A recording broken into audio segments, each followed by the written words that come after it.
গতরাতে ভর্তার একটি পোস্ট দিয়েছিলাম। বলেছিলাম কেউ কি বলতে পারবেন এটা কি ভর্তা? অনেকেই সঠিক উত্তর দিয়েছিলেন, অনেকেই বলতে পারেননি। আজকে সেই ভর্তার রেসিপি আপনাদের সঙ্গে শেয়ার করলাম।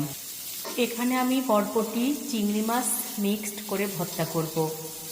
আশা করি সম্পূর্ণ রেসিপিটি সুন্দর মতো দেখবেন এবং অবশ্যই ট্রাই করবেন। এই ভর্তা ধোয়া ওঠা গরম ভাতের সঙ্গে অসাধারণ লাগবে।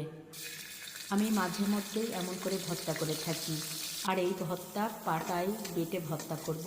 পাটায় বেটে ভর্তা করাটা খুবই কষ্টের কাজ, তবে খেতে অসাধারণ লাগবে। সামান্য জিরা, শুকনা মরিচ, চিংড়ি মাছ, কাঁচামরিচ তেলের উপর ভেজে, বরবটি তেলের উপর ভেজে সুন্দর মতো একসঙ্গে ভর্তা করেছি। লাস্টে সামান্য একটু সরিষার তেল দিয়েছি। ভর্তার স্বাদ আরও দ্বিগুণ বেড়ে যাবে। সবাই এভাবে অবশ্যই ট্রাই করবেন। সম্পূর্ণ ভিডিওটির সঙ্গে থাকার জন্য অসংখ্য অসংখ্য ধন্যবাদ। আল্লাহ হাফেজ।